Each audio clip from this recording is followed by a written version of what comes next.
right, everyone. Thank you all for coming out and braving the rainstorm tonight to join us. We have a wonderful lecture with Visitor Services Coordinator Jamie Laird and Sandee Wilhoit, our historian and lead tour guide over at the Gaslamp Quarter Historical Foundation. We're going to learn about the romantic Victorians, dating, marriage, and love, which is just perfect for this Valentine's Day Eve tonight. So, without further ado, ladies, take me away. Thank you guys for coming. We really appreciate it. Can everybody hear me okay, or do I need a mic? Good? All right, perfect. Well, without further ado, good evening. The macabre Victorians are back. But instead of death and misfortune, tonight we bring you notions of love and Victorian traditions of marriage and courting in the spirit of Valentine's Day. After our lecture, please join us and have some sweets, and we have some vintage Valentines for you guys to enjoy. Nowadays, many of us have the privilege of choosing to marry for love. But historically, marriage was seen as purely a contract for increasing wealth and acquiring advantageous connections and property. When it came to finding the perfect match, love, to Victorians, mattered very, very little. The romantic notions so popular in Victorian novels were just that, notions. The reality of courting and consequently marriage was an entirely different story, and one with many, many rules that had to be strictly adhered to. There were even books on courtship etiquette. Mrs. Godey's Lady's Book and Sandee's favorite, Manners for Men by Mrs. E.C. Humphrey. Let us first take a look at courtship, or what we could call in our modern times, dating.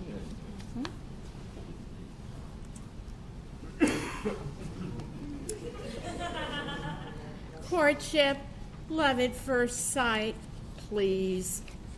The primary occasion to meet someone would be at a dance or a ball. This was considered a young woman's coming out and was an indicator that she was fully educated and interested in finding potential suitors. Proper training for a lady included instruction in etiquette, dance, music, light literature, conversation, and the art of silence. Wouldn't have worked for me.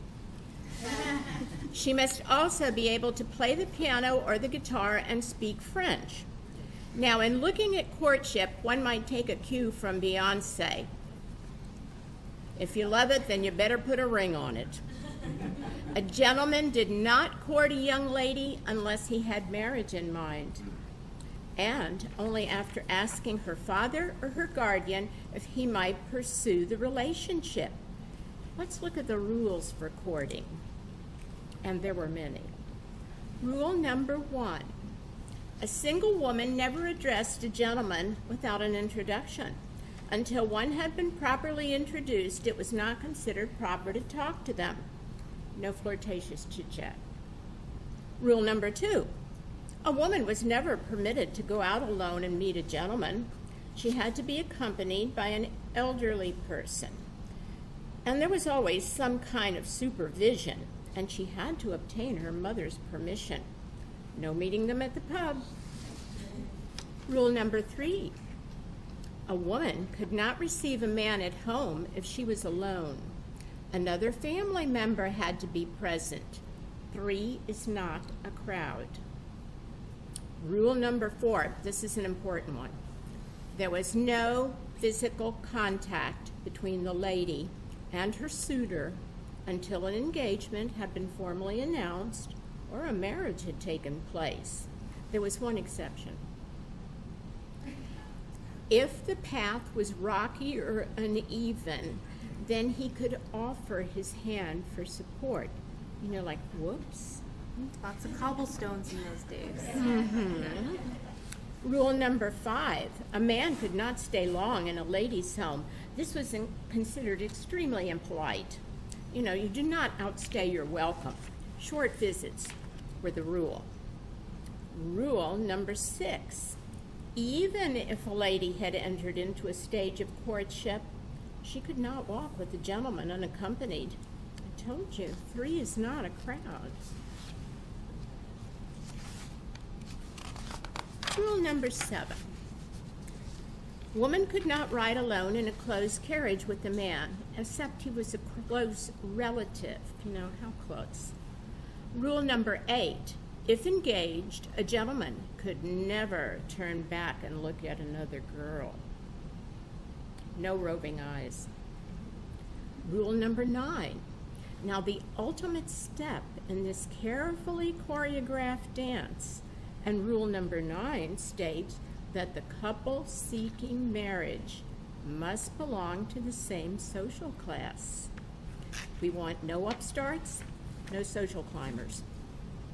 And rule number 10, and last but not least, in the relationship, no intelligence or interest in politics was required or particularly encouraged. You know, ignorance is bliss. Now, did a lady have any role to play in this elaborate ritual? Well, she could indicate her approval or disapproval by flirting with her fan. Let me give you some examples.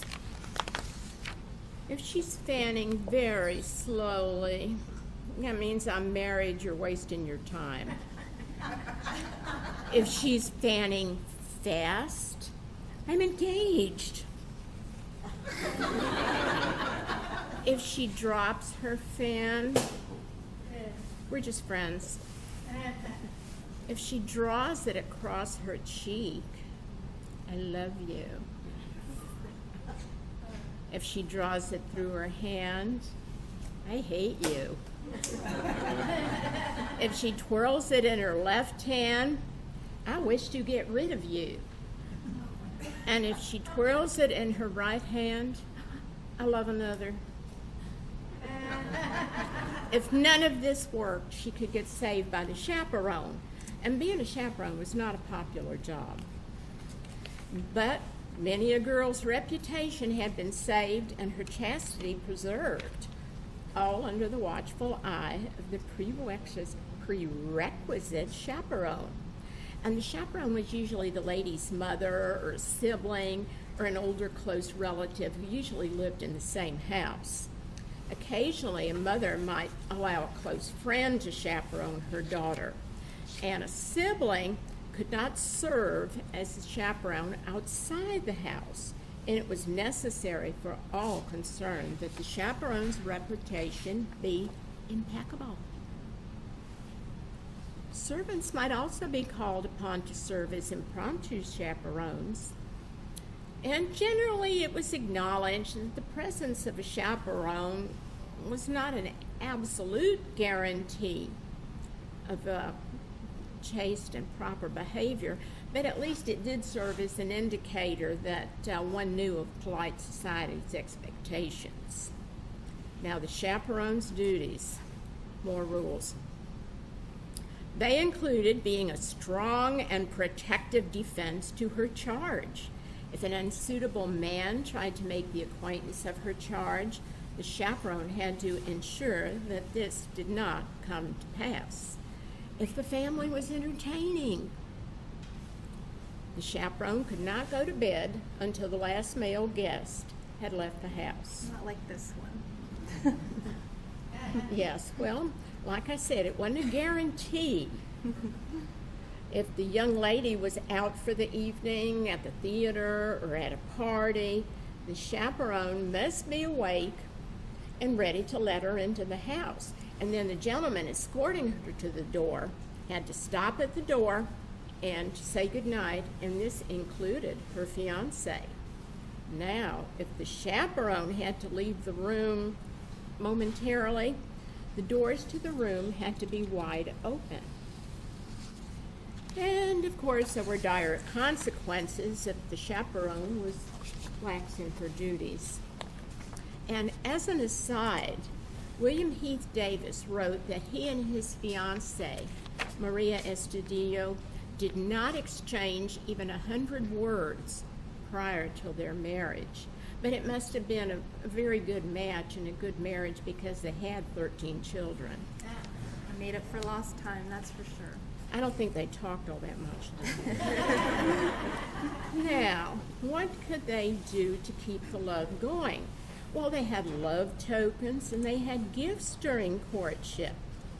And while there was plenty of opportunity to see your prospective suitor or your future wife in public, such as balls or river parties or regattas or picnics, an exclusively private audience was pretty hard to come by, just not to be hoped for. So what do you do in the meantime to keep love alive? I give a gift, of course. However, a gentleman could not usually give costly gifts to a lady unless she was his fiancée or a relative, which might also be his fiancée. I mean, you remember Ashley and Melanie and Victoria and Albert. To marry cousins was not uncommon in Victorian times. Now, appropriate gifts before engagement included flowers, fruit, or candy. And as these gifts were perishable, they could not be considered a bribe or an obligation.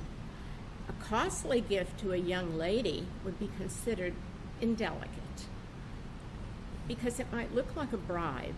Maybe it was. The gifts could become a bit more elaborate or expensive only after the engagement had been announced. And of course, then the engagement ring would be the perfect gift, especially a good big one. After the courtship rituals had been conducted for an appropriate amount of time, and the bank accounts had been studied, kind of like a prenup, the ancestral lineages inspected, and political leanings explored, the prospective bride's family could announce the engagement. The announcement, however, was usually 1 to 2 months after permission to marry had been granted in case either party changed their mind. Because after all, this was an important business deal, especially as after marriage, a lady's wealth and property would automatically fall to her husband. Now, an unmarried woman of 21 years or older could inherit and could administer her own property. So that's a little food for thought there in those 1 to 2 months. Well, I'm going to talk about love songs, letters, and poems, assignation or potential execution. Have you guys ever heard a really bad or really good pickup line lately? I'm sure some of us have, or we've delivered them, been on the delivering end. Recently, I heard one that was, "Hey, you dropped something." So I turned around, looked everywhere, and I looked up and he said, "Your smile." So, but everybody knows, well, thanks. Most of the time, these witty or not so witty remarks could make or break a first impression on a potential love interest. For the Victorians, the use of spoken word in the form of ballads and poetry was a popular way to woo love interests. In the Victorian times, people were starting to get more literate. So writing letters was still enjoyed only by the wealthy, but anybody could enjoy a nice poem or a love ballad sang to you. So oftentimes, the tongue-tied or the silent were at a distinct disadvantage because the right words, as any successful lover knows, is the key to seduction. Romanticism was also at its height in the late 18th century, and it was a movement that emphasized inspiration, subjectivity, and the primacy of the individual and the individual's emotions. And this movement greatly influenced the poems and ballads and literature of the Victorian era. Many poems and ballads were produced for the sole purpose of courting. A very famous one that I know we've all heard, of course, is "Roses are red, violets are blue, honey is sweet, and so are you." And that actually goes on for a while. That's a very long stanza.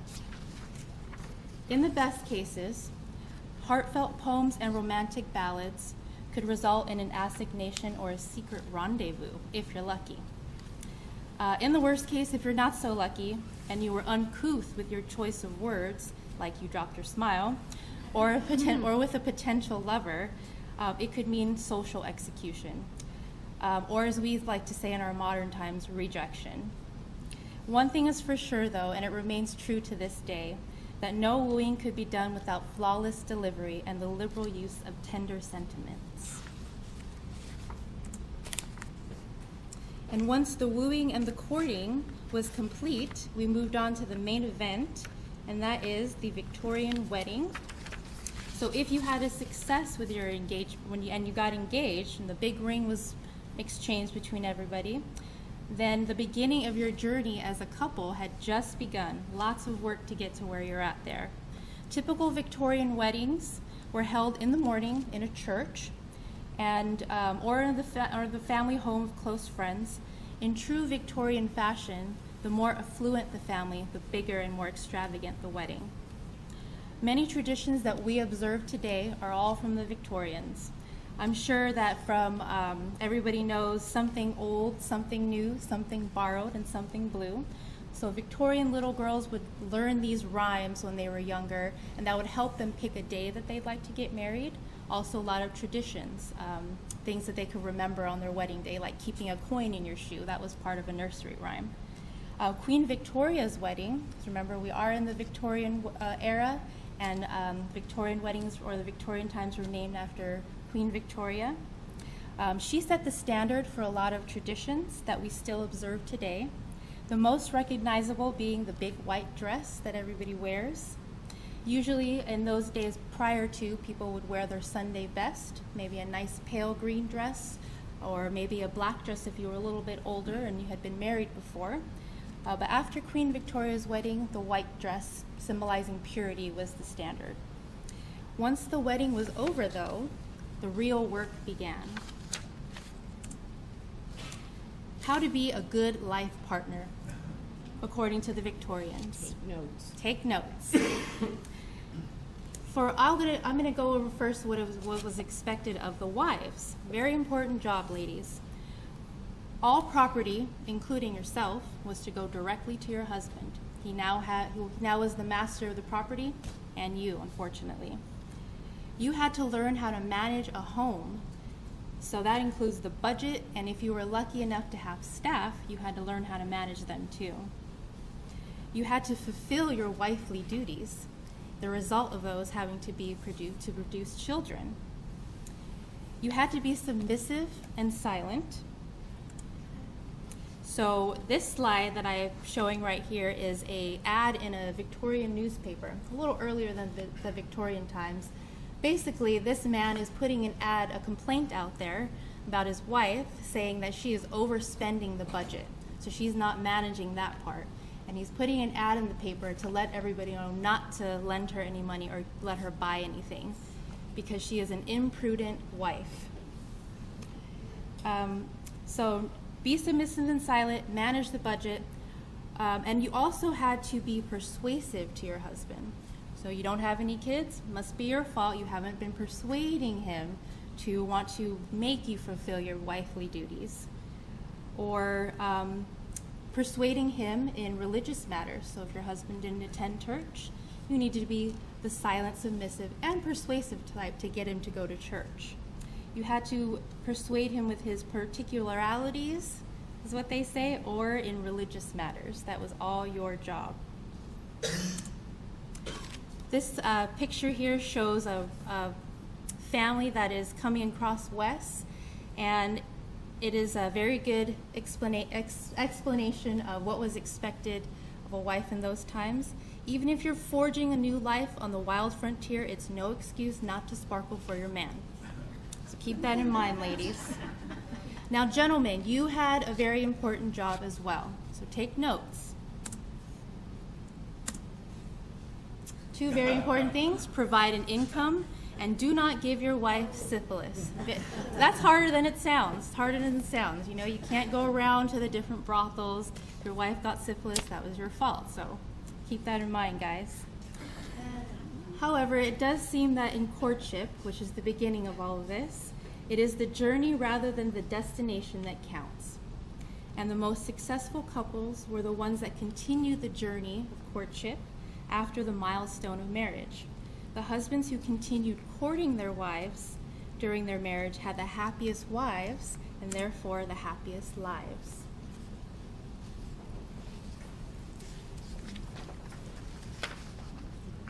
But what if none of this worked? Oh no, the divorce. Talk about rules. Well, during Victorian times, divorce was not a common practice or an acceptable norm in society. Because after all, this was a very carefully crafted business deal that was at stake.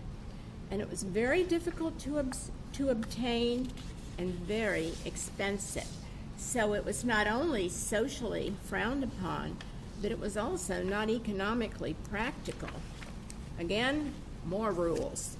Rule number 1, the only valid reason for divorce was simple adultery. If you had syphilis, that could probably be grounds for adultery, I think. Well, not exactly, because adultery was only valid for males.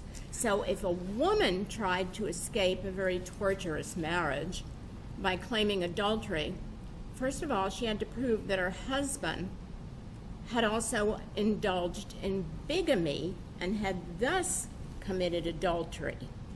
And in addition to all this, she had to prove that her husband engaged in incest along with bigamy. She also had one more thing to prove, and the operative word here is prove. She had to prove that her husband had performed excessive cruelty on her.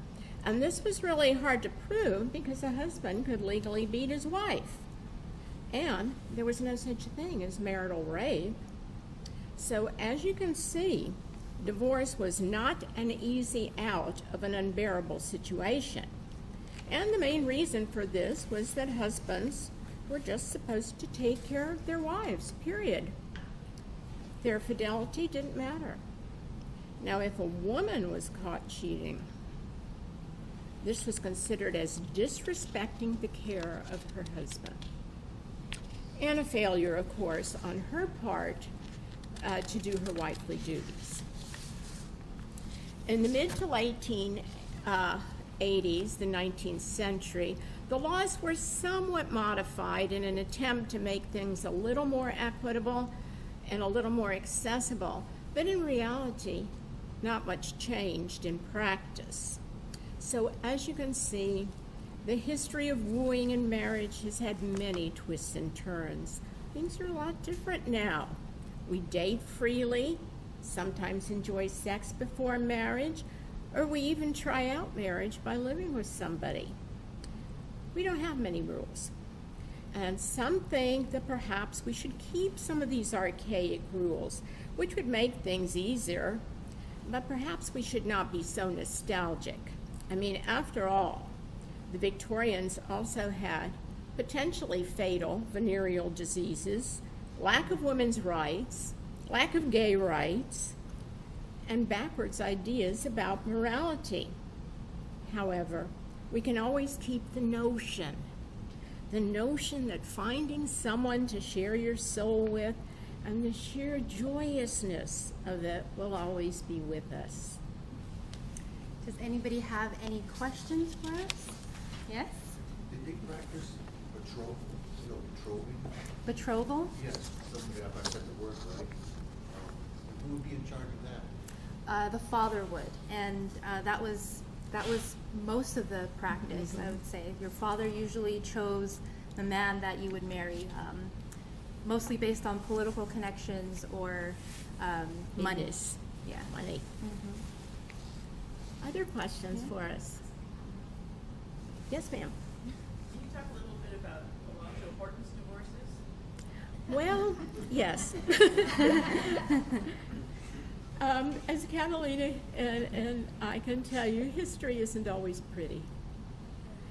And most people thought that Alonzo Horton had 3 wives. Well, yes and no. After much research, we found that he had taken out 2 additional marriage licenses.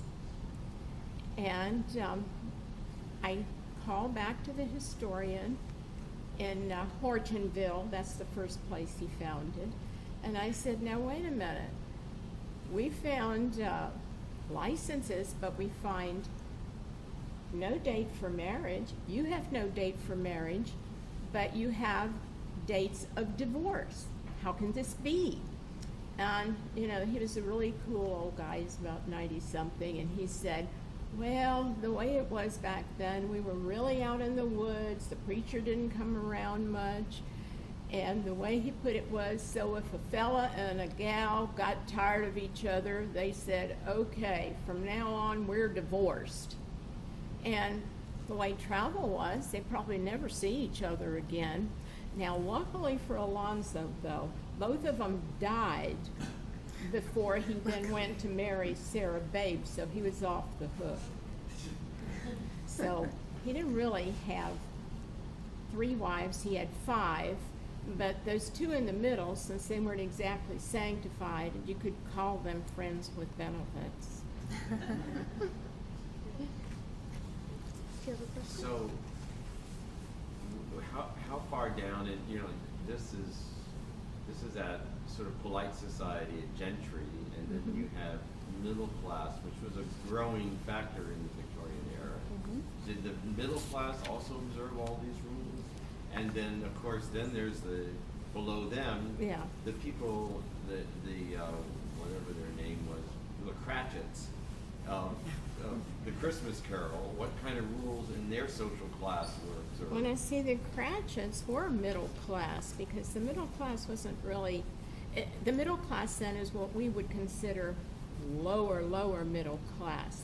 But then when you have the ones that are like in the rural areas, you know, the farmers and day laborers, they were a little bit more lax. Rather than go to a ball, they would have, you know, these fairs and these dances. And their whole idea was to get married quickly, have a lot of children so that they could work out in the fields. So they didn't go through these long, you know, drawn out rituals. And of course their rules were much more lax. Less involved when you have less money involved. Yeah. Right. But no more romantic, probably. If anything, A lot right. less romantic. Well, they didn't read the novels because they couldn't read, you know, and they didn't have the time to. Yeah. Theirs was on a much more guttural level. Other questions? I was gonna ask, how are if a divorce is granted, how are the marital assets? Is the woman compensated, or was out or anything like that? No. Just, that's it, see it? Yeah. There's the door. There you go. Yeah, that's why divorce wasn't always the best option. Did they come in with the property that they came in with? Because if the daughter's father is preparing the wedding, or the arranged marriage, she would have to be coming into it with some sort of assets from the father. Yes, because remember, this was a business deal. He wasn't just marrying her because he thought she was cute. She had either good property, she had good connections because of her father or the family. And so, you know, the divorce was looked on for her like, oh, shame on you. And he got to keep everything. You know, she was like a blight to her family. And she would probably never get married again. But the alternative would be that basically he would have his mistresses, she would have her lovers, if they were high gentry, and no one would say anything other than, you know, gossip. Well, she usually didn't have a lover. Well, Ladies Chatterley's lover is just a story. Well, at the highest levels, I mean, if you read about Edward and Well, kings and queens, yes. yeah, at the aristocratic level. But remember, this is Victorian times. Now that was Queen Victoria and Prince Albert, and they had a very long marriage. So as far as the king and the queen, things were very up and up. But their son was a total. Well, he serial was, philanderer. yes, he was a philanderer and had an actress.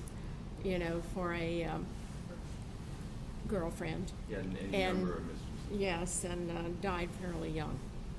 In the Probably 90s, Overworked, or, Probably syphilis. yeah, it may have been actually, you're right. in the 90s, we said more money, more problems, and that counts the same with more mistresses, more problems. Mm-hmm. Sam, did you have a question? Yes, how elaborate were the weddings? I mean, how many guests?